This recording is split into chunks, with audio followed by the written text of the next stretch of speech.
오늘부터 언남중학교 3학년 2학기 중간고사 대비 강의를 하도록 하겠습니다. 자, 일단 이 시험지를 아마 여러분들께서 다 받으셨을 겁니다. 맞나요? 만약 이 시험지를 받지 못하셨다면 담임 선생님께 가셔서 요청을 하시면 아마 주실 겁니다. 자, 그럼 이 시험지에 대한 안내부터 좀 하도록 합시다. 자, 1번부터 2번까지는 청포도라는 시가 나오고 3번부터 7번까지는 원미동 사람들이라는 어떤 소설이 나옵니다. 소설. 그 8번부터 11번까지는 비라는 시가 나오고 12번부터 15번까지는 방문객이라는 시가 나올 겁니다. 여기다가 너에게 묻는다라는 교과서에서 추가된 시가 하나 있는데 그 시까지 추가해서 문제를 냈습니다. 자, 그리고 16번부터 19번까지는 어떤 블로그 글이 나올 겁니다. 그 20번에서 24번 한글에 대한 어떤 문법적인 설명이 나올 거고 그런 문제가 나오고 25번부터 제가 먼저 풀라고 말씀드렸던 25번부터 32번은 무범위 지문입니다. 이 시험 범위 없는 지문이 하지만 여러분들께서 이제 읽어보시면서 자신의 독해 능력이 어느 정도가 되는지 한번 시험해 보셨으면 좋겠습니다. 자, 먼저 1번부터 2번 청포도에 대한 지금 강의를 진행을 하도록 하겠습니다. 자, 1번부터 2번 다음 시를 읽고 물음에 답하시오라고 하네요. 일단은 이 시의 제목은 청포도입니다.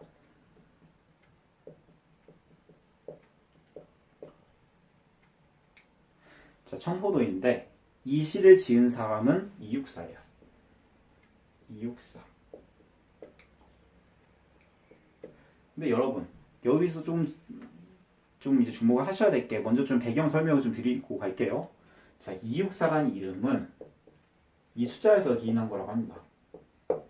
이게 뭐였냐면 이육사 시인 있죠. 이분의 원래 본명이 이원록인데 이 이원옥이라는 사람의 감옥 수감 번호가 264번이었어요. 264번. 자, 그래서 이 감옥 이 명을 바탕으로 이육사라고 이름을 지었다는 설이 가장 유력합니다. 자, 근데 이렇게 이름을 지으셨는데 그럼 이 이육사라는 시인은 왜 감옥에 들어갔던 것인가? 뭐 도둑질을 했던가 뭐 살인을 했던가 그런 거 아니고요. 자, 독립운동을 했기 때문에 일본에 의해서 감옥에 들어가셨대요. 자, 그래서 이육사는 그래서 어떤 시인이냐면 일본에 대해서 굉장히 저항적인 그런 작품을 많이 쓰던 그런 투쟁 시인이었습니다. 저항 시인. 그래서 청포도도 사실은 그런 시의 일종이라고 보시면 될 것 같고, 자, 그러면 일단은 이 조건을 다 배제하고 보자면 청포도에서 일단 핵심적인 시어가 있습니다. 시어. 핵심적인 시어가 뭐가 있냐면 먼저 청포도가 있고 청포도가 있을 거고 그 다음에 전설 이 마을 전설이 어쩌고 하는 거 있죠. 전설이 있고 그 다음에 좀 더 핵심적인 게 손님이라는 게 있어요. 청포로 입고 오는 손님 뭐 고달픈 몸으로 찾아온다고 하는데 그건 나중에 설명을 드릴게요. 자, 그 다음에 네, 일단 이 정도로 보시면 될 것 같고 핵심적인 시어는 그러면 먼저 좀 보도록 합시다. 얘네가 의미하는 게 뭐냐면 일단 단어를 보는 건데 그러면 이 조건을 모두 여기 있는 이 저항시인이라는 이런 조건을 모두 배제하고 보자면 청포도라는 이것은 이 시의 주제죠. 이 시의 주제가 뭐냐면 읽어보시면 아실 텐데 이 화자가 꿈꾸는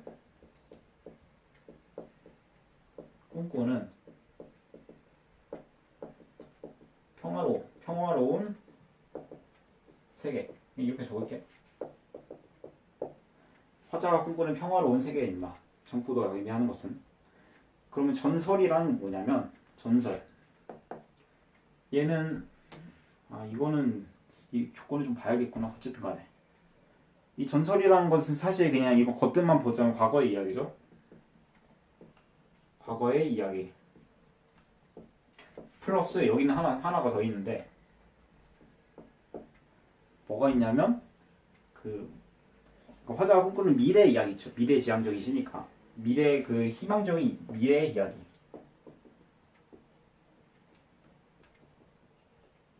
네, 이렇게 미래 이야기까지 될 수 있겠고, 자, 이 손님이라는 건 뭐냐면 잠깐만 이 화자가 그러니까 얘는 평화 세계에 대한 희망이고 청포도가 이 평화 세계에 대한 희망이라면 손님은 이 평화 세계 이 자체입니다. 평화로운 세계. 뭐 세상? 세계? 뭐 이 정도로 보시면 될 것 같네요. 네, 일단 이 조건을 다 배제하고 봤을 때 이렇게 나오는데 그럼 약간 이육사가 독립운동가였다고 했잖아요. 독립운동을 하는 그런 시인. 그러니까 이 작품의 그런 시대적 배경을 좀 적용해 봅시다. 그럼 일단 청포도에는 어떻게 할 수 있을까요? 청포도에는 평화로운 세계예요. 그런 희망인데 얘는 그러면 어떻게 또 볼 수가 있냐면 조국 광복에 대한 희망. 얘 조국 광복에 대한 희망을 노래했다고 볼 수 있는 거죠. 그 다음에 이 전설이라는 거는 과거 이야기 플러스 미래 이야기라고 했는데 이 미래 이야기가 뭐예요? 광복이죠.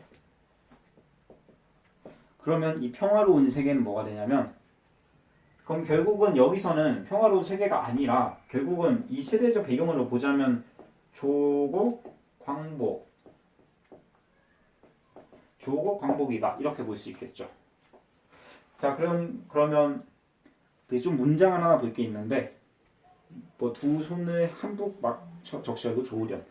그러니까 얘는 손님을 바라는 거잖아요. 그만큼. 그러니까 광복이 왔으면 좋겠다. 약간 이런 시의 주제가 결국은 뭐냐면 화자가 꿈꾸는 세계, 즉 조국 광복에 대한 희망을 노래한 시입니다. 이 시는. 이제 그렇게 보시면 좋을 것 같습니다.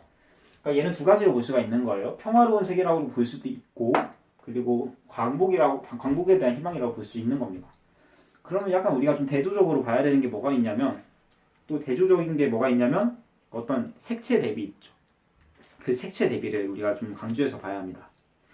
그럼 일단 파란색 볼게요. 청포도. 파란색이 뭐가 있냐면 청포도, 하늘, 바다 이런 게 다 파란색인데 청포도는 여기서 대표적인 파란색인 청포도.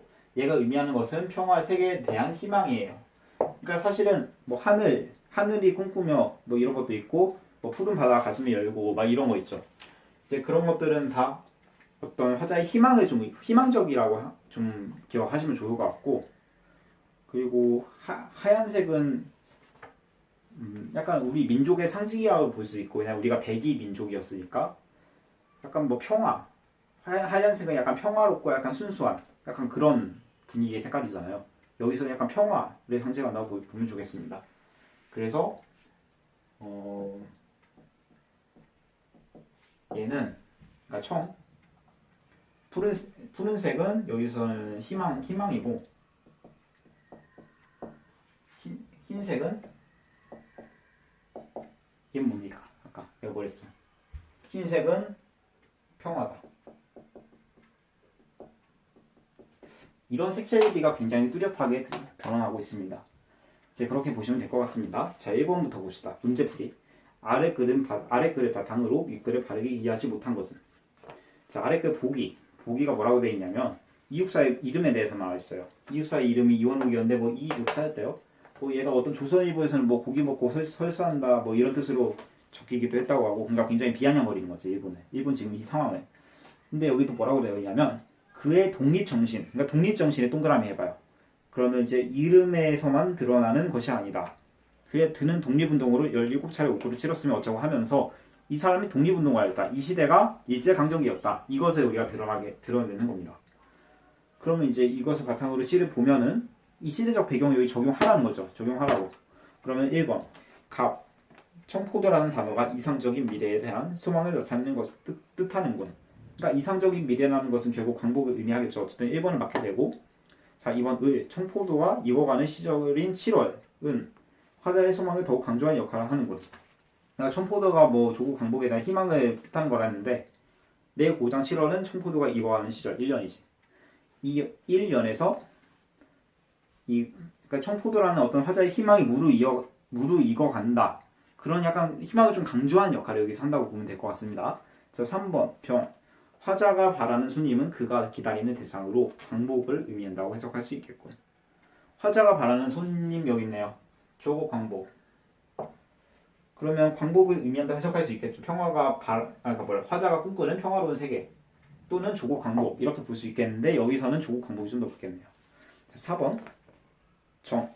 두 손을 한복 적셔도 좋으련이라고 한 것을 보아 화자는 더러운 것을 세정하기를 바라는 것이군. 자, 여기서 나오는 세정이 뭡니까? 세정은 가수 세정을 말하는 게 아니죠.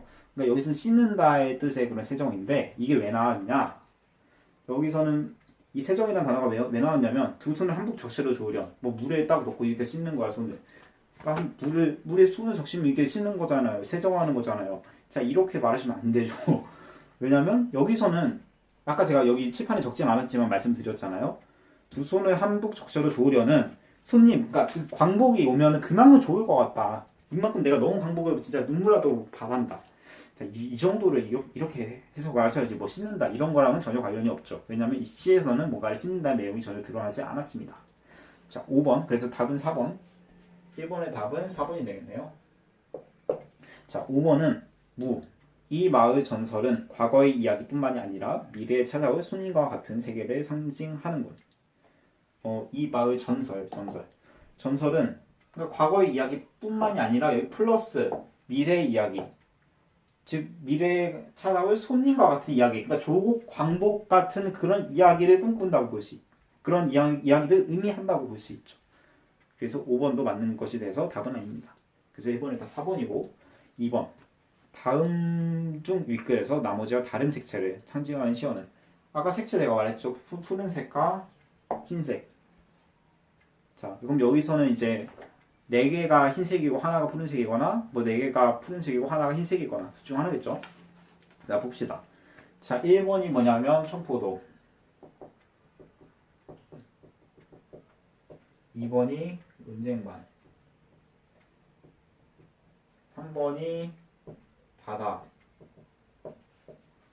4번이 청포네, 5번이 하늘이죠. 하늘. 그럼 여기서 글씨가 좀 날아가긴 했네. 어쨌든 여기서 좀 색채를 찾아봅시다. 일단 이 청포도, 얘는 딱 봐도 청색이죠. 푸른색. 이 은쟁반이 좀 헷갈릴 수가 있는데 일단 은쟁반은 좀 여러분이 좀 헷갈리죠. 일단 보류합시다. 그럼 얘는 보류하고 3번 바다로 갑시다. 바다는 누가 봐도 푸른색이잖아. 청포, 이게 파란색 두루마기, 그러니까 파란색 포를 말하는 거예요. 두루마기 있는 옷. 그래서 얘는 뭐 청포 무 그래가지고 뭐 하얀색 뭐 이렇게 헷갈리시면 안 돼요. 이거 푸른 옷입니다. 푸른색. 5번 하늘. 하늘은 누가 봐도 the sky is blue. 파랗죠. 푸른색. 그러면은 이제 우리가 이 은쟁반을 좀 봐야 되는데, 그럼 일단 답은 여기 다 푸른색인데 얘 혼자 모르겠으니까 우리가 2번을 딱 고르시면 됩니다. 그 2번의 답은 2번이 되는데, 그럼 은쟁반은 여기서 흰색이 뜻해요. 결론부터 말하자면 흰색이 뜻해. 근데 왜 제가 이게 왜 흰색을 뜻하냐면 다른 거에 비해서 일단 은색이면 막 반짝반짝 빛나잖아요. 은쟁반이. 그러니까 햇빛에 빛나면 반짝반짝 빛나면서 하얀 빛이 내겠죠. 그래서 얘는 흰색이라고 여러분이 보셔야 되는 겁니다. 어쨌든 뭐 다른 거에 비하면 얘가 하얗잖아. 당연히 은색이. 푸른 게 아니고 얘 하얀색이잖아요. 어쨌든. 그래서 은쟁반도 하얀색을 나타내는 시어로 여러분들이 좀 강조를 하셔서 보셔야 된다는 것을 좀 전해드리고 싶습니다. 자, 오늘은 이제 이 청포도라는 시를 다뤄봤는데 다음 시간에는 이 원미동 사람들이라는 소설을 다뤄보도록 하겠습니다. 여러분 수고하셨습니다.